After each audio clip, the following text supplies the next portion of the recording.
Hello, I'm Keith Robert Gordon for Altru Realty. I'm one of the co-founders for the company. I'll be talking about how to sell a home using the FARBAR As-Is residential contract, revised October of 21. Now there's 5 real estate contracts in Florida. We got the FARBAR regular, FARBAR As-Is, which I'll be talking about, of course. We've got the Tallahassee, Jacksonville, and Naples board contracts. So let's get busy. There's a lot to discuss. I'll be talking about why a seller should be concerned about some parts of this contract and not others, and in case you get a different kind of contract, how you should react to it. So let's get started. So we're talking about selling a home with the FARBAR As-Is contract. So first of all, a lot of sellers think that because I'm selling the home as is, the buyer's agent or the buyer's not going to ask me for anything. Well, that's just not true. It's as is, right to inspect, right to cancel. So they will inspect the home likely, of course.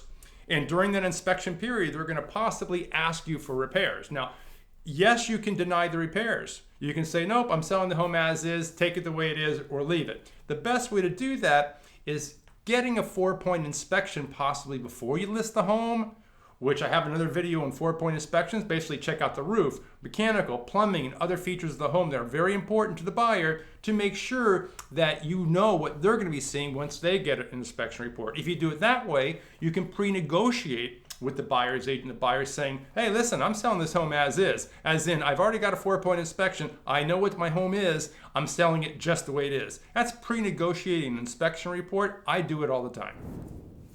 So the last thing I'm going to say about selling the home as is with a FARBAR As-Is contract is there's a lot of posturing that goes on from the buyer's agents about how much we need to give them as concessions for what's wrong with the house. So the art of selling a home as is knowing how to deal with these agents, because most of them do this. In some areas they say we need a new roof, we need a new AC, we need that. As far as the AC is going, if the AC is running, it's running. That's a good AC. Roofs, 15 years or older is considered a dead roof, might have to give up 1/3 of the value of the roof as a concession. Water heater this bad? Well, you buy your own water heater. We don't really nickel and dime with these buyer's agents. We look at the report, we analyze it, we talk to the inspector, we talk to the seller, and then we say, let's give them a monetary concession of this much money, and usually they take it. We might have to move up a little bit, but that's really how we handle most inspection-related issues. And let's get into the contract itself. So we're dealing with an as-is FARBAR contract, and I'm going to talk a little bit about negotiating at the same time as I'm talking about the contract itself. So let's talk about a very important negotiating point in part of the contract. It's the time to accept deadline, which is on line number 41 of page 1 of the as-is contract, revised October of 21. So it says you have to accept this offer or counter it by this date. Well, you probably, I don't know if you know who I am, but I don't pander to buyer's agents. When you're selling a home and you're working for a seller, I roll as a single agent. I'm a single agent, means I have a fiduciary duty to represent the best interests of just my seller, right? I don't represent buyer's agents. I don't really care how much they get mad at me for not responding to their time to accept deadline, because they do get upset all the time. Sometimes we have 5 offers or 10 offers because we price it for multiple offers. We try to get people in a bidding war if we can, right? If we're selling a home, of course we are. That time to accept deadline never works for us. We don't really pay a whole lot of attention to it because when a buyer makes an offer, they really don't walk away from that offer. More on that in a second. So we're talking about the FARBAR As-Is contract, and right now we're talking about just the time to accept deadline on page 1, line number 45 of the contract. And I've been talking about how I don't really go by that timeline because it doesn't fit in with what I do, which is proving value for the home. It takes me often between 6 and 12 days to prove the value of a home, right? But here's the point. Buyers don't walk away. I sometimes get emails from buyer's agents that says, we were drawing our offer. And then they come back 1 hour later, once they've spoken to their buyer, who they probably haven't spoken to yet, and the buyer says, what are you doing? I really want that house. So buyers don't walk away. But buyer's agents make you feel like they're going to walk away, but they really don't. Matter of fact, I think I've only seen 3 buyers walk away after 4,500 transactions. The time to accept deadline is a real term of the contract. It's a real term. Every realtor, buyer's agent out there thinks it's the most important thing in the world. Most sellers think it's really important. I don't. And the reason why I don't think it's really important, because the only thing I think is important is negotiating for a high value sale for my seller. That's the only thing I care about. So if somebody says, here's an offer, you got to respond by 5 p.m. tomorrow, and Keith Gordon, you better get busy, I'm not going to get busy. And the reason why is I don't know the value yet. So when I list a home, I'm always trying to figure out what the value is. When realtors say, oh, your value is this, don't believe them. Believe just the buyers. And you need to give buyers a chance to make offers, not just one buyer, but hopefully 2 or 3 or 4 to make an offer. Therefore, the time to accept deadline often doesn't work in that time frame. Time to accept offers in every contract, whether it's the FARBAR As-Is, FARBAR Regular, or the Tallahassee, Jacksonville, or Naples board contracts. Everybody has their time to accept deadline because you can't make an open-ended offer. You have to have an offer and an end date in any contract, right, or potential contract. That's why it's there. But everybody takes it very seriously. I don't take it as seriously because I'm trying to find, as I said, full value for my seller, right? Buyers don't walk away. You can always ask a offerer to extend out the time to accept deadline. So if we got a very popular home and we're getting offer after offer, or we're on day number 6 and we're still very popular, we might have to wait until day number 12 to figure out where the value is, because we're always trying to push the value to full value. Of course, that's our role. So what I'm saying to you is, don't take it so literally, in my opinion. It's not a literal date. The closing date is literal. So I mentioned a bit ago that the difference between a FARBAR regular contract, or the repair limit contract, we call it repair limit because it's 1.5% repair limits times 3 categories for a total of 4.5% of the sales price. That's not the as-is, that's a regular FARBAR contract. Huge differences between these contracts. So in a nutshell, as a buyer, it's very hard to escape the regular contract because the seller can force you to close if the repairs are within the repair limit. Problem is, who's to say what the real problem is with the inspection report? What cost $2,000, $3,000? So you'll be really careful when you enter into a regular contract, not the as-is, as a buyer. As a seller, it's kind of good to have that regular contract because it's hard for the buyer to escape. But then again, you're opening yourself up to 4.5% of the sales price to repairs. Of course, you can negotiate that lower. Careful as you go. Make sure you have an expert realtor to help you as a buyer or a seller to know what kind of contract you're presenting and what those risks are.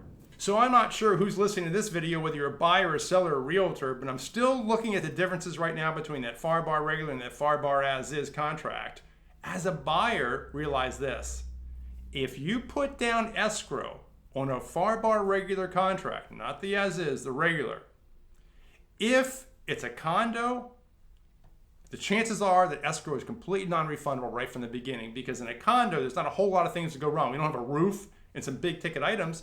So if you put down $25,000 on a condo on a regular contract, that escrow is probably hard, non-refundable right from the beginning.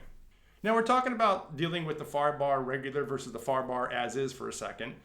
If you're a buyer and you put down 25 grand using a FARBAR as-is contract, you can escape that contract for any reason during the inspection period. It doesn't matter. Your dog doesn't like the doghouse. It doesn't matter. You change your mind, you get that escrow back, right? That's not the case with the regular contract. That is my point. Well, we're talking about the FARBAR as-is contract, and I'm now on page number 4 of 12, and I'm on line number 168. Who pays for title insurance? I already mentioned this before. So in Florida, it's promulgated by the state of Florida as far as the cost. Title rates are $575 per 100,000 for the first 100,000. Then they drop to $500 for every 100,000 up to $1 million. Then it drops from there. Who pays for title insurance? Well, it's by protocol, different counties. But in this contract, they give you 3 opportunities to check a box. They say seller shall pay and choose the title company. Another box says buyer will pay and choose the company. Another one is the Miami-Dade Broward regional provision, which means that the seller has to give the old title policy to the closer for, or they have to pay like $125. It's a pretty minor provision. But title insurance is paid by protocol, by county, or through negotiations. Okay, we're talking about the FARBAR as-is contract, and we're talking about home warranty. So for me as a negotiator, I never really want to offer a $500 home warranty from my seller to a buyer because we're selling a used home. Why do I have to warrant my used home? But if we're having inspection issues, Sometimes we'll say, listen, we'll give you a home warranty for that problem and call it even, right? That's a pretty easy fix, $500. Or maybe we'll give them the home warranty and we'll give you $1,000. So a home warranty works for the seller to offer to a buyer, but not when they just offer up. If somebody gives me an offer and they say pay for it, I'm going to say no, because let me negotiate that if I need to during the inspection period.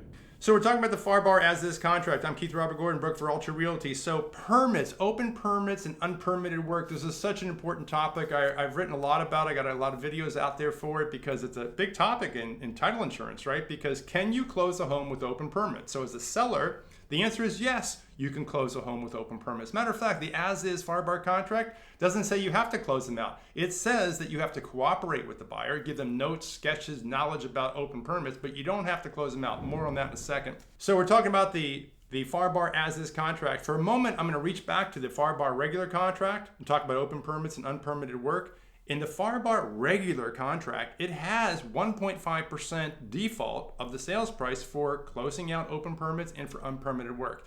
That is dangerous for a seller because sometimes 1.5% might not be enough to remedy an open permit. In Miami-Dade Broward, if you have an open permit, they make you go through a recertification of occupancy of the home, which means you have to bring that unpermitted work or the open permit up to code. It could be just a complete nightmare, $15,000, $20,000. So what I'm saying as a seller, before you agree to close out an open permit, research it and make sure you can close it out before you agree to do so. So we're talking about seller's disclosure. So in line number 250 of page 5 of 12, talks about seller disclosure. So as a seller, you want to disclose everything you know about the property. If you flooded one time, say it. Don't worry about losing a buyer on what you say in the seller's disclosure. Matter of fact, it's completely the opposite. Disclose everything so that they're completely comfortable with what they're buying. Okay, so we're getting through this contract. I'm going as fast as I can. Let's talk about the walkthrough inspection. So the buyer's got a right to walk through the property anytime they want prior to closing to make sure it's okay. So don't basically give away the farm during the inspection of the walkthrough, because sometimes buyer's agents will go, oh my gosh, this place is so filthy. Just had it happen to me the other day. Somebody wanted $1,000 credit for my filthy home I was selling, or a condo for one of my clients. So I literally got in my truck. I saw this thread of emails and the banter between my team and this buyer's agent. And I got in my truck with bleach, mop, the whole thing. I was going to go there and clean the place. I don't care if it took me 5 hours. I was going to do that for my client, right? I got there. The place was perfect. I shot a video, sent it to my team. They sent it to the buyer's agent. They thought I was all snarky and obnoxious with my video because I said, clean over here, clean over here. They didn't like my video, right? Point is, she was trying to get $1,000 from my seller. I gave them $0. I said, don't close if you don't want to close. Of course, I had my seller's permission. Careful as you go. Make sure you leave that home swept clean and as clean as possible. And whatever that contract says, if it says you're going to redo the carpets, clean the carpets, do it. Have receipts, have everything ready, and give them to your agent before closing so there's no problem at that walkthrough. Okay, talking about the FARBAR As-Is contracts, let's talk about disputes between buyer and seller, or default between buyer and seller. So we're talking default right now. This is page number 7, line number 337. So buyer, if a buyer defaults, there's no performance clause. The seller can't sue you in equity, they call it, to make you close. They can't do that in an as-is. They can do that in a regular contract. Another warning, regular FARBAR contract, the buyer can get sued from the seller for performance. They really can, but not in the as-is. The worst that can happen is the buyer loses their escrow. The seller can be sued by the buyer for performance. If the seller says, I changed my mind, that buyer just shows up in court and says, Judge, here's my contract, I want that home, they're likely gonna win. So I hope you enjoyed my video on how to sell a home using a FARBAR As-Is contract. Real estate contracts are complicated because there's so many choices and there's so many options and there's so much room to get things wrong in that contract. Whether they're presented to you a certain way, whether a certain buyer's agent wants to use the regular contract versus the as-is contract, you got to be careful as a seller about the agent you're doing business with on the other side, because sometimes they are super savvy. So careful as you go, hire a professional. If you want me to represent you, I am a single agent, which means I only represent the best interest of my seller because I have a fiduciary duty just to the seller. I do not put my arm around the buyer and the seller together as a transaction broker, which most agents in Florida do. I don't agree with that. I think it's rather impossible to do real estate because you can't have loyalty to two people at one time. I am a professional negotiator. I know all the contracts in the state of Florida. Thank you for listening to my video, and if you like what I'm saying in this video, I have many different videos out there. Please subscribe to my channel and share this with your friends.